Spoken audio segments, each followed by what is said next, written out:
I've always had job number 2 and job number 3 and job number 4, because if I had to survive on this salary alone. When I say teacher, what comes to mind? Learning. Underpaid. Fun. Books. This is the person who actually makes the first impression on you and develops you. If you're a teacher, when it's your birthday, you get double your salary on your birthday. Honors.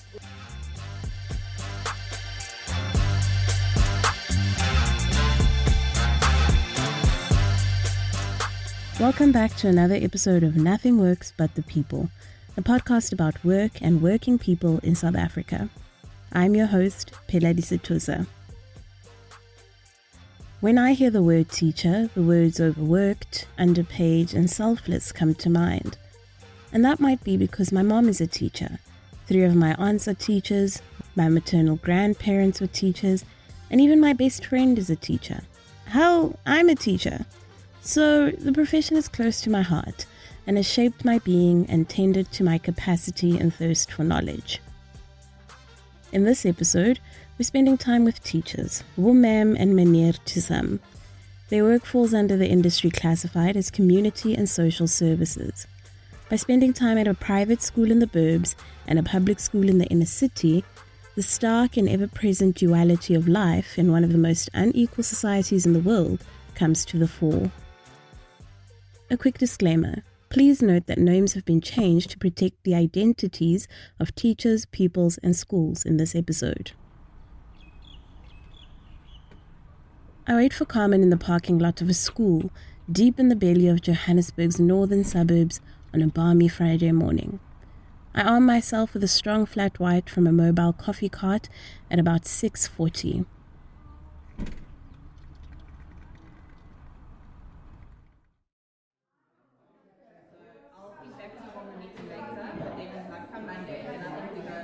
The day starts with a brief staff meeting at 7:30, quickly followed by the first lesson of the day 10 minutes later.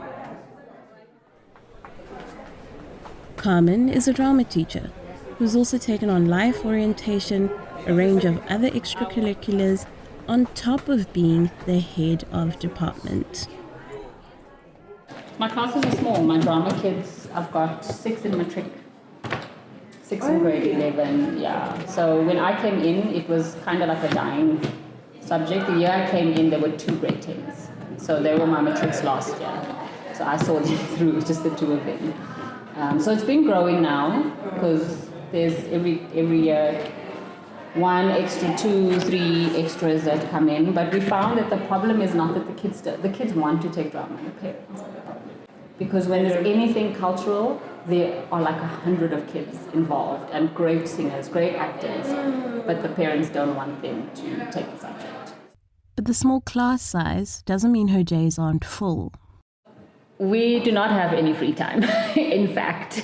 So what a normal day, and I'll pick, not even a hectic day. I think it's hectic now, but it's not my most hectic season in the year. So obviously I have a full teaching day where it ends at 2:30.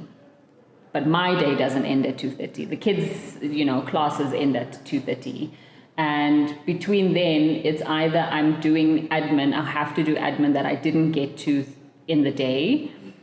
Then there's setting tests, which you don't get to during the day. Marking tests. You're moderating for other teachers. And this is all things that happened in this week for me. After hours, and that would take you to maybe 4 o'clock. And then for me, who runs extracurricular programs, I, for example, will have my marimba band practice, or I'll be rehearsing for a festival with the kids. Yesterday, for example, it was marimba practice from 3:30 to 5:30. As head of culture, I have to be here and oversee that.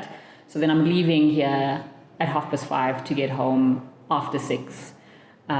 But my day is still not done with work stuff. But I also have to be a wife and I have to be a student because I'm still studying as well. And you have that 3-hour window, 3-4-hour window, if you're sleeping early, if you're lucky enough, to do everything.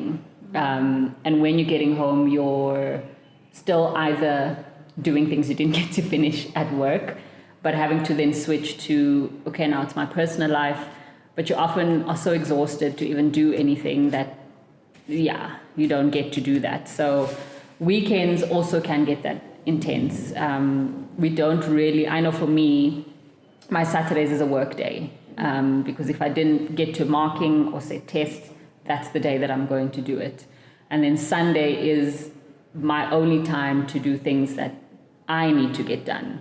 And by then, there are a lot of things that are not, like shops are not open and things. So really being a teacher, you have to find gaps in between your work day or your life. And I think that's why we're so exhausted all the time, because it's not just having one hat on.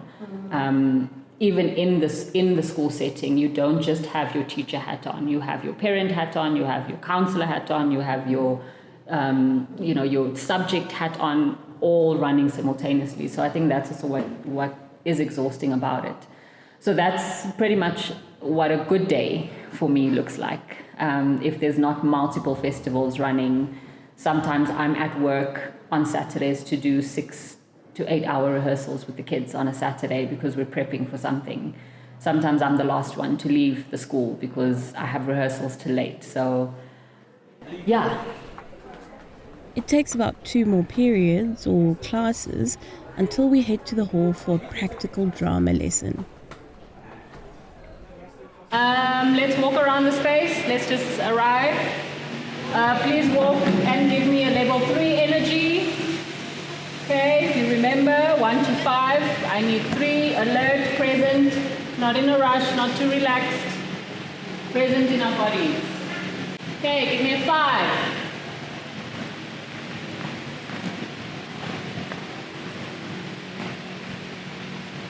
Two. Careful, don't bump into each other. Use the whole stage.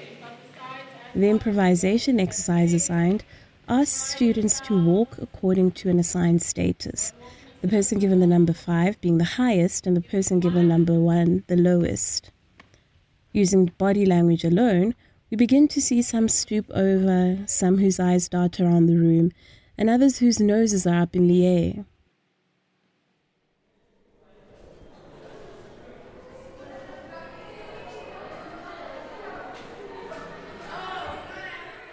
Some 20 kilometers away, in the heart of the CBD, weeks apart but roughly at the same time on the timetable, maths teacher Thabiso is tussling with acute angles and theorems. Okay, here we're given a question, and they're saying that P is the center of the circle with radius.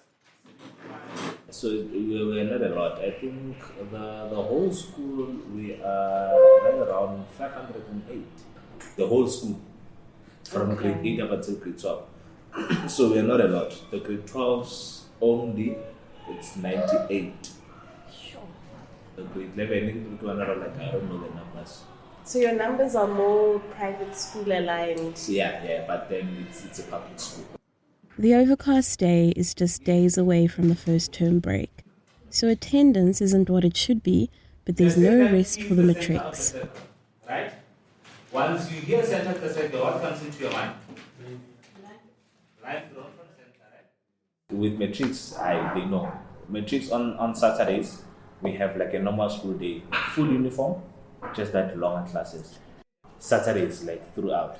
About from very early in the morning, 8 up until 2, where they're attending 3 subjects, which is like the high risk subjects and the underperforming subjects. Maths, life sciences, and physical sciences.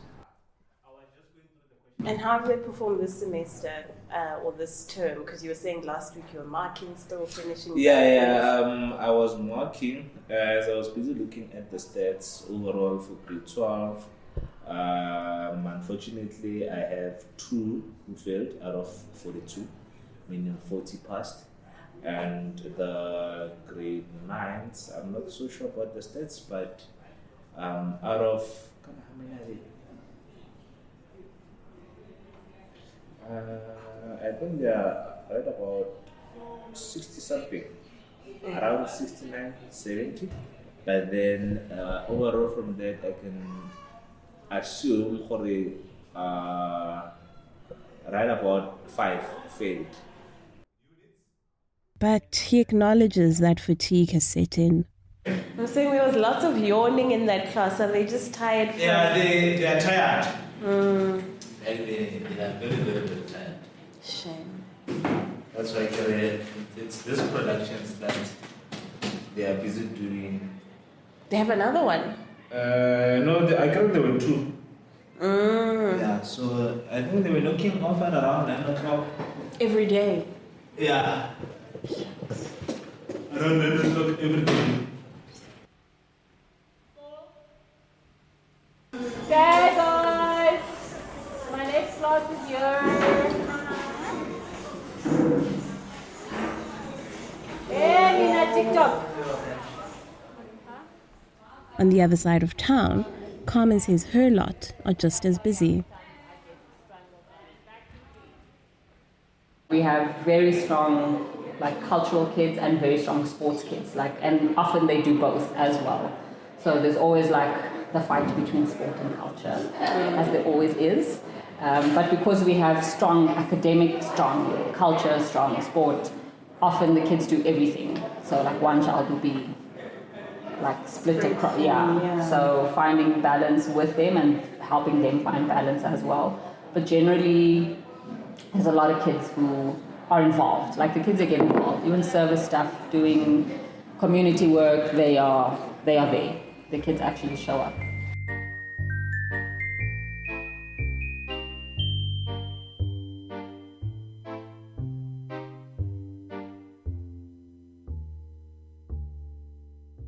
Carmen fell into teaching after finishing her performing arts degree.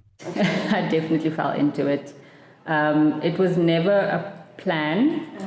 I actually always thought that kids were scary, and it was never something I wanted to do. But then an opportunity came up when I just finished, and then I was just let me try it out. And then within the first month, I was hey, I think I actually enjoy this. Yeah, and then here I am 9 years later. And her first teaching job at a South African public school did little to assuage those fears. Yo, guys, I've been through it. My first school that I taught at when I came back to SA post-COVID, because my teaching experience before COVID was not here. So I left immediately for the States, and then when I came back, I went to China, and then I taught not at a school, there at a drama academy. So working with school kids, but after hours. And then when I came back for masters, I was going to go back, and then COVID. So the first school that I was in was actually in Sophia Town. And the kind of children that came there were children from abusive homes, children from one-parent home, from no-parent homes, children from special needs. I taught special needs classes as well. Kids who had different learning disability. It was hectic, which I did adapt and enjoy that, but the problem was the safety. At any day I can come to school and I could be stabbed by a kid. Like that. The first month I worked there, my phone was stolen by one of the kids. Yeah. That's how, it was that type of environment. At any point in the middle of your teaching, you could see a full-on fight, by big boys, who are 10 times bigger than you, and going, not a fight, and I even heard that apparently 2 years before I got there was a teacher who was actually stabbed with a pencil by a child. I was just so I lasted a year, don't know how. Incident free, thank you. But hey, close calls, if you ever say, there's this one kid, I'm if you ever seen a child go from 0 to 100 and just see red in a split second. Those kids, and the thing is, they come from such broken homes, and it's also kids who think they're the mafia bosses, and they want to be those gangsters. You're dealing with kids like that who don't want to learn, they laugh at you when you're teaching, they don't care, they yeah, I know. So when I say coming here, I'm oh thank God. this is nice. You know, at any day there, you could just be. And I remember having to step into the middle of a fight with two flippin' boys who were like this big. Because I knew this one is gonna stab someone. And like physically having to step in I was just like, yeah, no, I can't. I didn't sign up for this. This is the part of education I didn't sign up for. And I imagine there was no support as well too. There wasn't much actually. Even when we were like, guys, it's bad. Like this is dangerous, you know. And the school was always like, no, but we are the ones who take in the kids who don't get accepted anywhere else. And no, like that was and I'm like, cool, but we don't have support structures. We're not safe. We don't have sufficient counseling for some of these kids. We don't like offer any of that, and we are not counselors. Like we're not supposed to be in these positions with these children. Even with special needs training and stuff, like I took myself, like I enrolled myself for courses on it. Like the school isn't supporting you on how to teach. It's not the same. It's 100% not the same. So being able to manage that, those were things that I personally went to do training on. Thabiso has been at his school since graduating 4 years ago, but he can already feel it. But in your estimation, are they not serious about your subject, or are they not serious across the board? Across. It's not just because of maths. It's across. It's across. They're just not serious. So, King, get that A level, and they think like school's a waste of time. I'm going to be famous. Yep. Because like what I used to do last year, when I was still busy with this tutoring program there in Alexandra. I was going the after hours, mostly on Tuesdays and Thursdays, because on Tuesdays and Thursdays, that's when the kids go to, they go to their rehearsals for the arts and all those kind of things. So on Tuesdays, I like free. I get Alex to do the tutoring. So do a question paper that side, because they were writing the checkpoint test. Like you teach a topic, then write the test to check are the learners understanding the topic or what. Because this program here only math education. So I would take the same question paper that they wrote that side, then I come with it this side. When I come with the question paper this side, it's like this thing. It's very, very, very hard. I can't do this. But when you go to Alex with it, what's this? This is easy.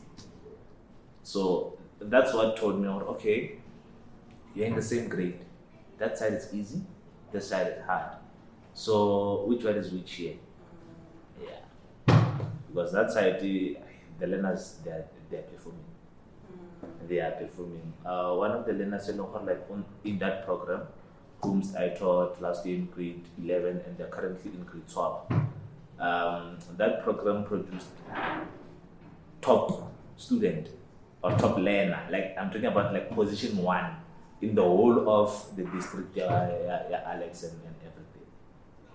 That side, like they're when you go that side, like okay, I have to prepare. Yeah, I have to prepare. This side I prepare, but not that much. Because I don't feel challenged. I'm just challenged by a few and like on certain topics. Yeah. Both Thabiso and Carmen are full-time students. She's pursuing a PhD, and he's mere days away from submitting his master's thesis. Once I'm done with my experience, then opportunity comes out somewhere else. I won't hesitate. I'm gone. Even if like it presents itself now, which is what I'm hoping for and praying for.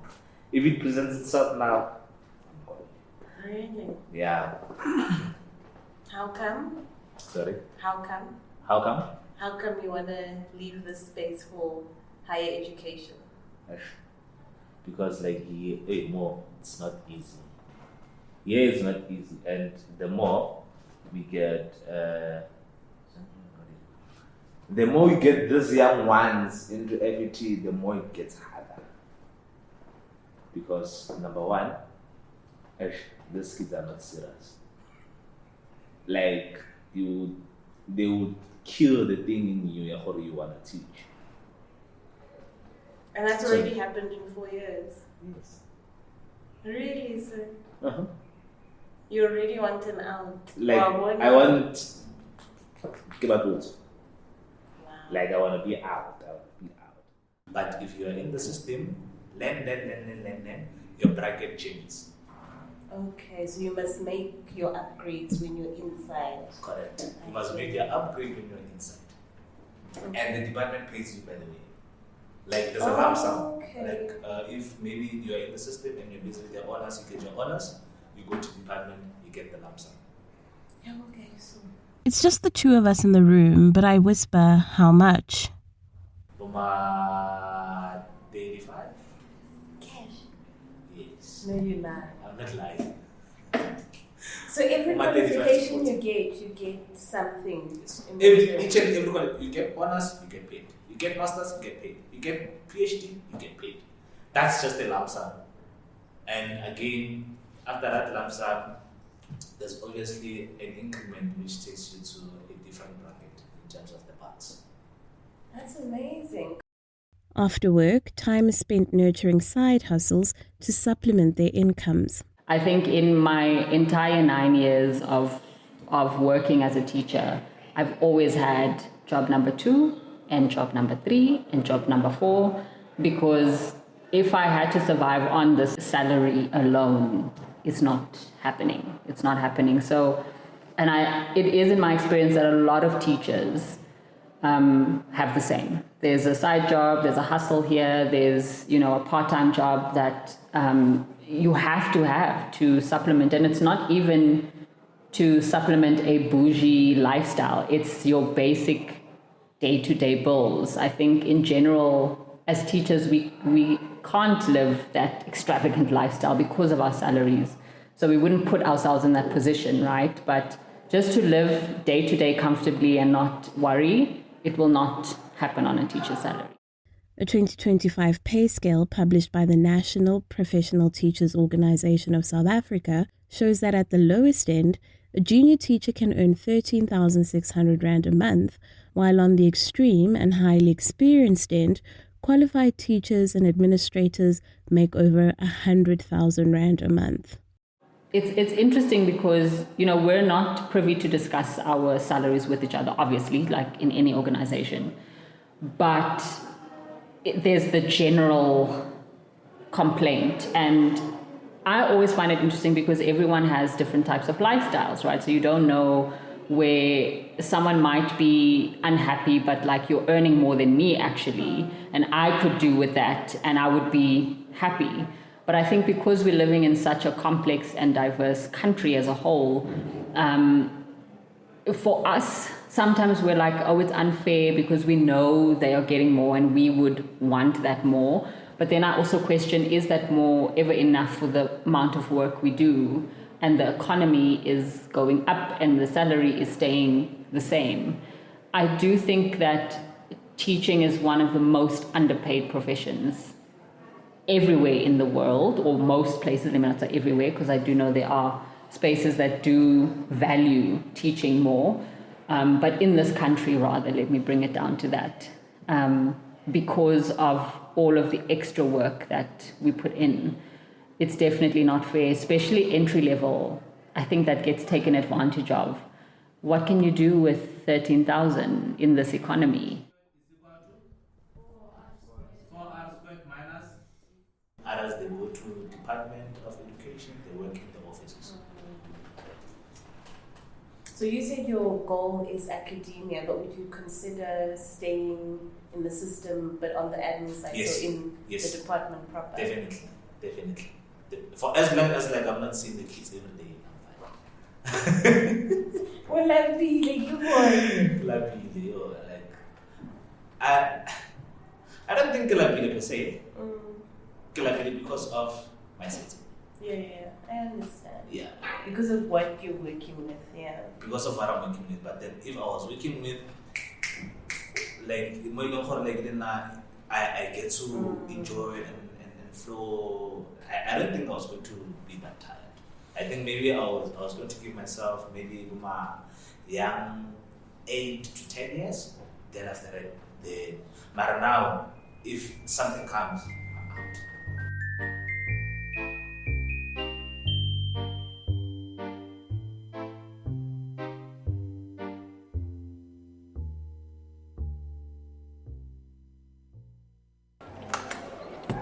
To really reflect deeply about this, please. And not ChatGPT reflecting for you. Please. You want your voice. It's literally, you cannot get it wrong. It's your life you're reflecting on. So please, no ChatGPT. In class, AI is the new fight between learners and teachers. We do treat it quite seriously, especially when we give the instruction that they're not allowed to use ChatGPT or whatever. Whereas some parts we will say you can use AI, but please be mindful of how. So we're also teaching the children how to use it as a tool to support what they're supposed to do. So using it for research in locating the research you need, as opposed to saying, please write my report for me. And then we've obviously now have the AI declarations. They have to specify what were the prompts, what did they use, what did they look at. So it's a struggle. Some of the tasks sometimes now we have to ask them to write in class. It is very, very, very concerning because yes, you're using AI, you're getting tics and all those kind of things during classwork matter when you go to the test. It's not like the classwork are going to the SP and not getting the report. The classworks are there to prepare you. The women are there to prepare you so that you can do better in terms of like the test, because that's what matters. The exam, we are there sitting. There's no AI, there's no. So Asia, it's a challenge. They need to use it to learn instead of just using it to produce the answers. It is very much a lazy generation, for sure. And I do think in general here we're trying to not, or to change that attitude in them. And they are, not to say they're not all like that. You'll find some grade 9s and 8s who are really hard workers and who really want to do their best, but it's very few and far between. But I worry about that generation the most. the 8s and 9s, and maybe the grade 10s now this year, their work ethic is vastly different from the 11s and 12s, who have been existing in that transition from the old. Yes, there's one or two general chance takers, or the ones who just don't want to do the work. But it is concerning. And I do think that schools have to figure out, or not figure out, but maybe put more effort into managing that. But at the same time, you ask, okay, but by the time they leave school, what does the world look like, right? It is very going to be AI-driven, things are, and really how hard will they have to work? And that's how they're thinking. They're like, but the world is going there anyways, why must I work hard? They don't get, in their minds, that's the way they perceive it. Obviously, we still know, right? It's even going to be harder, in fact, because you now are fighting with robots for place in the world, unless you are going to study something in IT, in tech, in AI, or whatever. Low literacy rates in South Africa among young people in particular don't help. But the literacy and the reading and the processing of information, like, they struggle. You have to be like super slow, like, really like break things down where you're in high school now. Information is taught differently and it's not just a transition from primary school, right, where things are a little bit easier, then you kind of get a shock. It's things that they should have known in grade 5 or should have learned or should have been able to, they are struggling in grade 8 with it. And reading isn't cool. And reading isn't cool. No, of course not. Doing the latest TikTok is, and knowing the dance, that's cool, but not. So. Do you guys have a library? She shakes her head in response. Stop it. We have a resource center, which also every year they say we'll build it up. There are books, there's stuff, but I'll take you up when we go to the staff room. We don't have a library. And even the resource center is technically not accessible To students? to kids. How so? Technically. Like they have to get permission to go? Yeah, I knew they can't really be there without a teacher. It's almost the end of the day in the north, and I realize I haven't heard a single bell or announcement via the intercom. Carmen says their pupils are responsible for their own time and usually make it to their next lesson without a fuss. And for announcements, they need to monitor their several WhatsApp groups.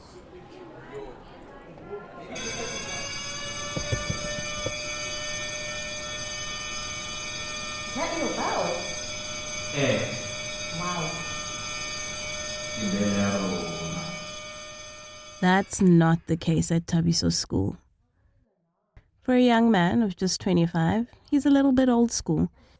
He still makes his learners knock upon entry and stand at attention until he's greeted them, until it's time to sit and start the lesson. Let's sit down. A throwback in the midst of much change.